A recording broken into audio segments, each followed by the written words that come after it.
Hello YouTube, this is Thomas Judge back once again with another instalment of my library room tour. So last time was all the DC New 52. Today we're going to finish that bookshelf, so it's going to be DC Rebirth and then just my other kind of haphazard DC, Elseworlds and stuff pre-New 52 and a few other bits and pieces. Hope you enjoy. One quick thing I just wanted to mention was I forget to mention in the video that whilst I have most of the Rebirth Deluxe editions, I don't have all of them. I do plan on getting quite a few others, but the ones I don't plan on getting at the moment are Harley Quinn, Nightwing and Wonder Woman. I haven't read them, but I haven't heard great things. I'm a little bit on the fence. But yeah, otherwise, please enjoy the video and let me know what you think. Here we go. Alright people, this is where the magic happens.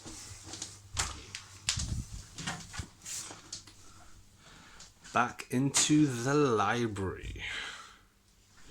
So, last time I did far less than I thought I'd do. I planned on doing this entire bookshelf and I only did 2 shelves. Let's see how we get on today. I'd rather go deep rather than scrimp on you guys. So, last time we covered the New 52. Today, let's have a look at my DC Rebirth collection. So, what do I start off with? I start off with a DC Rebirth one-shot in a deluxe edition. Slightly annoying thing about that, I don't have it with a dust jacket. Now, I do know that the dust jacket was available for local comic shop direct DM variant type things. I live in the UK, so local comic shops here are generally, as a rule of thumb, not very good at all. But then I have Batman.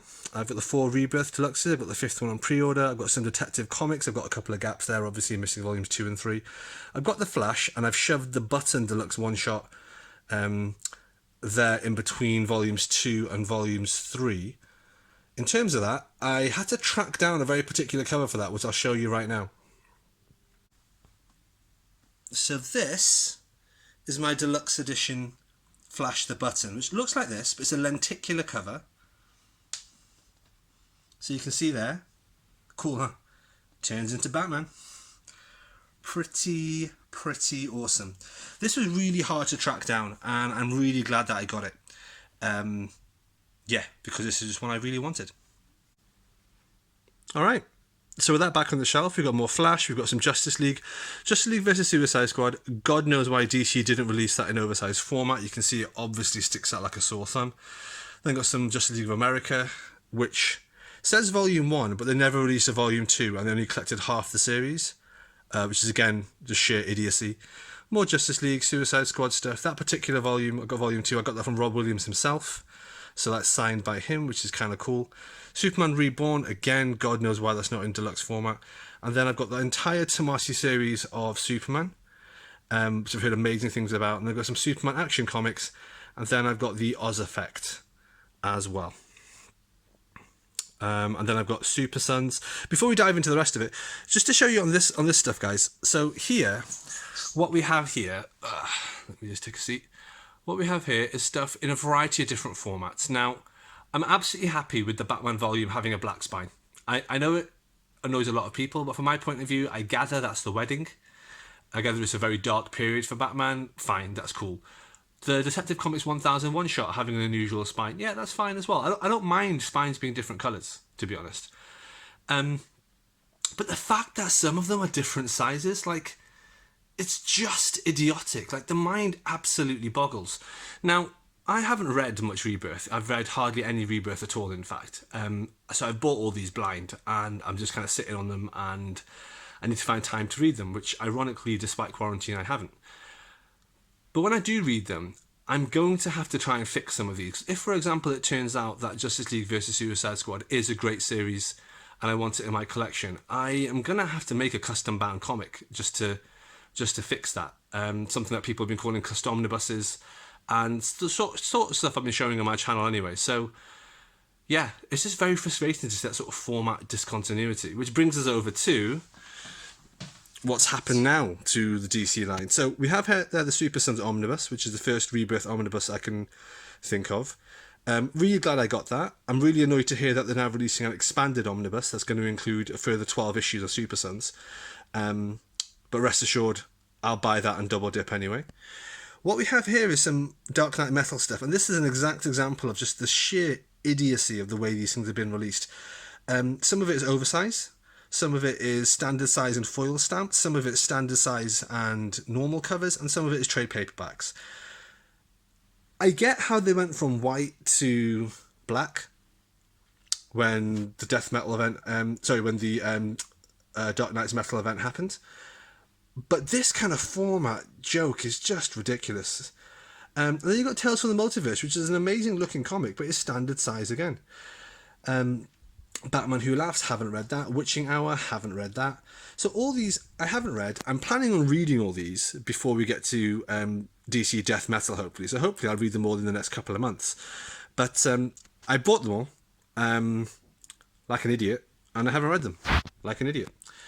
Don't act like you're not in the same position. So anyway, so these are all the dark ones with DC Metal, Tales from the Dark Multiverse, Batman Who Laughs, Witching Hour. Heroes in Crisis I have read because it struck me as kind of a standalone one-off event. And you know, I really, really liked it. I know lots of people hated it. I didn't. I really liked it. Deceased by Tom Taylor. I know lots of people hate that. I didn't. I really, really liked it. Of course, we have Batman by the ever-divisive Sean Murphy. So this is Batman White Knight. I thought that was very good. In fact, it's a shame they're not releasing it as an absolute, but maybe they will when the other two parts of that trilogy are going to come out. I picked up Justice League Deluxe Edition by Scott Snyder. Unsurprisingly, I haven't read that. And then we have Harleen. And with Harleen, I have to say, like, I picked it up. I've got the acetate cover, which I'm sure you've seen before. And if not, I can happily do a video overview of Harleen. But what I will say is this, is Harleen is, frankly, one of the best comics I've ever read. And I don't just mean this year. I don't mean this decade. I mean, it's just up there as one of the best comics I've ever read. It's incredible. And I deeply, deeply wish that when the trilogy of Harleen stories is done by the creator, that they do some kind of deluxe absolute format or something. But it is just incredible. Anyway, so that's my Rebirth era comics, ladies and gentlemen. That's that one shelf. So I hope that's okay. Let's let you guys have a quick look at that. I've read very, very few of them. Unlike the New 52 where I've read everything, I've read very little of this. Okay, let's head down and let's have a look over here. What do I have here? So this is a trade paperback shelf. Remember, this is under the shelf which you can't physically move. So I tend to do things as two oversized shelves and one trade paperback one. So what we have here is Batman Nightfall, Batman vs Predator, which, don't let it confuse you, it's exceptionally good. We then have Superman Godfall. We then have a couple of volumes of the pre-New 52 Superman Batman series. I've got Supergirl and I've got Search for Kryptonite, both of which are very, very good indeed. I then have the Battle for the Cowl, which is good. Boy of Steel by Jeff Johns, which is great. Batman and Son, which is the trade paperback for the first part of Grant Morrison's Batman arc. And we'll talk about that more over the next few videos as well, because collecting that in a variety of different formats is just an utter pain, and I'm probably going to upgrade that to an omnibus, but even that isn't going to really resolve the issues that I have with that particular run by that particular creator. Then we have Batman by Superman Last Son by Johns and Donner, which is excellent.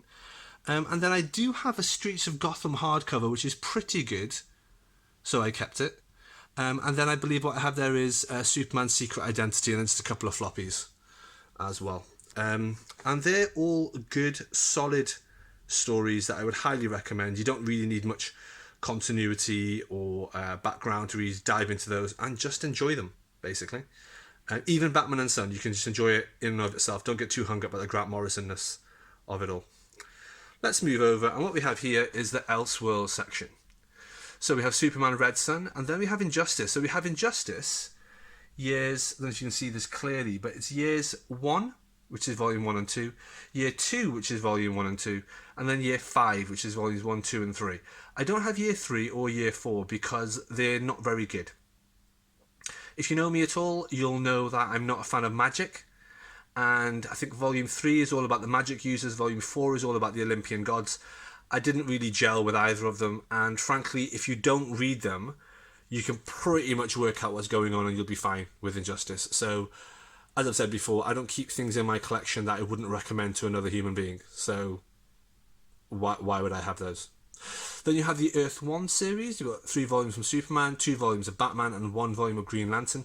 I have read the Wonder Woman Earth One books and the Teen Titans Earth One books, and I did not like them, so I have not collected them. All right, that's my trades of random bits and pieces. Yeah, zooming around quite a lot. I wish I had a gimbal, guys. It'd really smooth this out. But I don't. And it's quarantine, so I can't get one. And I haven't got a job, so I can't afford one. True story. Okay, let's move down here. What we have here is the JLA section. So, and there's a lot of talk about the JLA omnibus that may or may not be coming out by Grant Morrison. What I've got here, I've got a couple of the hardcovers. I've got hardcover 1, hardcover 3, and I've also got JLA Earth 2. And you'll see there between hardcover 1, DC 1 Million, the omnibus, I've just got a bunch of paperbacks, which essentially would be JLA Volume 2 when I eventually get hold of that. I can swap that out and upgrade. The DC Comics 1 Million event, which I haven't read, but I bought anyway because I'm an idiot. JLA Earth 2, which is exceptional, absolutely exceptional. JLA Volume 3, and then a couple more trades which sort of fit in there, and then JLA Volume 4 but as a trade paperback. So I bought that JLA Volume 4 thinking it was the hardcover. It's not, obviously. It's smaller. That's really annoying, so I need to track down Volume 4 as the hardcover. When I do get the hardcover there's going to be a variety of issues there I'm going to have to fix via some pretty creative custom binding, because the context of Volume 4, the trade paperback, is actually different to the contents of Volume 4, the hardcover. So I'll talk about that more as and when I eventually get those final 2 hardcovers to finish my collection. If they do release a JLA omnibus, I probably won't get it, because oversized hardcover really is my preferred format, and I'm more than happy with this. Also, JLA Volume 4 should, in my mind and in the trade paperback's mind, contain the Tower of Babel run by Mark Waid, which is a fantastic way to finish out that entire JLA kind of arc that Morrison put together. Because after that, it really just goes downhill, in my opinion. Then I got a bit of a gap, and okay, then we have just some more random DC. I've got Batman, the Arkham Saga, which is an amazing, beautiful omnibus that I haven't read, based on the video games. There's the Flash Volume 1 by Jeff Johns. This is the new version of the Volume 1, which I haven't read. Then the Justice Society by Brad Meltzer, which I have read the entirety of, and there's a few volumes there I want to pick up. So I picked up Tornado's Path, I've got Sanctuary, I've got the For Justice miniseries, which I actually quite liked. I've also got Infinite Crisis there. All right, let me get more comfortable so we can chat about Infinite Crisis. All right, are we good? We're good. So what I have here is Infinite Crisis, the standard size hardcover. Now, Infinite Crisis is available in a variety of different formats. Standard size hardcover, absolute format, and of course there's the omnibus, which became a whale a while ago, has been reprinted, the reprints become a whale, and it's being reprinted again this summer. I got very excited by this, as a lot of people do about whales, and so I ordered it. I pre-ordered it rather, third time round, so it's due to arrive in a few months. But in the interim, I managed to pull together some of the trade paperbacks and single issues and so on, so I could essentially reconstruct the omnibus in floppy format, including obviously this hardcover here. And then I read it, because I read the contents, and I was like, this is awesome. I'll read about the Rann-Thanagar War, and I'll read Day of Vengeance, and I'll read all the other sort of 4 miniseries that go up to it, the OMAC project, and I forget what the 4th one is. And the fact that I forget what the 4th one is kind of a resounding indictment of the whole problem here. So Infinite Crisis is not a very good crossover, in my opinion. The miniseries that tie into it aren't really necessary. They're kind of a bit of a mess. And then the actual singular event itself, Infinite Crisis here, I've got it in my collection because a couple of the issues have got a couple of great moments and a couple of great interactions, especially within the Trinity. But as a comic, it's just not very good. It's very laden with continuity and history and stuff that is kind of impenetrable for a casual reader. And also, I'm not 100% certain that it really has any massive impact on the universe. So, spoiler warning for a 15-year-old story here. It doesn't really cause any major changes. Like, Superboy dies, but he comes back. Superboy Prime goes into prison, but then he breaks out. it's like nothing really happens in this that is really of any real sort of validity and value. And I don't know, maybe it was over my head because of the continuity aspects. Perhaps I'm not as into the minutiae of the changes of the continuity that it caused. But I was just like, I don't get this. I just don't get this. So like I say, I've kept the core series here, but I have cancelled my pre-order for the Omnibus. I'm not going to get the Absolute because it's just, the art's just not good enough. It's just not worth it. As I've got this here for now. What I did pick up was the Blackest Night Omnibus, which came out relatively recently. I think it came out last year and I picked it up. That thing is thicker than a Snicker. It is huge. I haven't as yet read it. However, when I do read it, I will then move straight on to the Brightest Day Omnibus. Now, I know this is a massive whale. This is just incredibly hard to find. I've seen it going on eBay and at the Amazon aftermarket for well in excess of 3 figures. So we're looking at over £1,000 in some cases. It's insane how much of a whale this is. Obviously, I knew it was a whale. I didn't have it, and then at the end of last year, I found it in a local comic shop up in the north of England, and it was in the sale section for £30, which is I guess the equivalent of like $30-40, like less than half cover price, in mint condition. So I bought it. I don't know if it's any good or not, and if I don't like it, I will flip it. And if anyone would be interested in buying it, I'll probably stick it on eBay. Anyway, and then we have Batman the Dark Knight. This is, oddly enough, it's an oversized hardcover of a series that was released pre-New 52 by David Finch. It then continued into his New 52 series, The Dark Knight. So I kind of picked it up here. The artwork's amazing. The storyline is forgettable, but the artwork is amazing.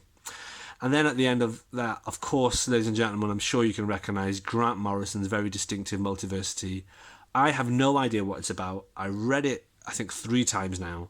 I still don't understand it. I think it's shit. But at the same time, much like Watchmen and Sandman, all these other things, it's like, is it just that it's over my head? Or is it that it's not very good? And I think I'm going to give it another try and see if I can work out why everyone likes it so much, what's so clever about it. If it turns out that I just don't like it, and if I eventually give up on it, I will do exactly what I've done with the rest of my collection, which I will end up just getting rid of it because it's not something I can personally endorse. On that note, guys, you probably noticed that there's no Sandman in my collection, there's no Watchmen in my collection, and as we go through the whole library, you will see there is no Sandman, no Watchmen, no Mouse, no Preacher, no Why the Last Man. None of these series that people rave on about as being the best thing since sliced bread. Because I've read them, and I personally just don't like them, and I'm not collecting for anyone else other than myself. Multiversity is an example of one of those which is a work in progress, and I'm still trying to convince myself to like it, but it's an uphill struggle. Alright, so that was that DC shelf. Those are those 2 DC shelves, and then right at the bottom here, guys, really quickly, I've just got my video game guides. I have these in alphabetical order. You've got Afro Samurai's guide there, a whole load of Assassin's Creed, some of the Batman ones, Bayonetta, Borderlands, Darksiders and Diablo, goes all the way through to a whole load of Final Fantasy guides. And then we've got Gears of War and God of War and then Halo. These are just the guides. Video game guides are a funny one. I've sort of gone through phases of loving them and hating them. At times, there was a time once when I wanted to have a guide for every single video game that I had, but that was just ridiculous. I mean, some games just don't warrant it. Like, you don't want a guide for Super Mario Sunshine or a guide for a racing game or something like that. And so I got rid of a lot of them, and then I was kind of like, but actually, some of them are just beautiful. Some of them are just really attractive deluxe things. I mean, you can see here, the Bayonetta guide has this beautiful ribbon bookmark, and it's got loads of extras, loads of artwork. It's phenomenal. So I've kind of compromised, and now I'm at a point where I will buy a guide for a game if I like the game, and the guide is beautiful. Some of these are actually just very functional guides, the Final Fantasy ones. I'll be honest, I never would have been able to finish Final Fantasy without these very well-thumbed, very well-worn guides. But some of them, like the Gears of War guides or the God of War guides, they're just ones because they look pretty and they've got amazing features in them. Most of these are massively out of print now, although there isn't really a whale-type status or aftermarket for video game guides. Alright guys, geez, another long video. This is going to take some time. So next time round, we're going to quickly talk about video games. And then we'll move on to the next shelves. Alright guys, until next time, stay classy. Okay, and that takes us to the end of that part of the room tour. I hope you enjoyed it. As always, please like, comment, subscribe. As always, please support the channel by heading over to Amazon and picking up my prose novel, No Gods or Kings. And as always, let me know what you thought, and if you have any questions or want me to dive into anything in any more detail, please just say. Until next time, when we'll be covering some pretty random stuff, probably the video game section just between this and the next shelf. Until then, guys, stay classy.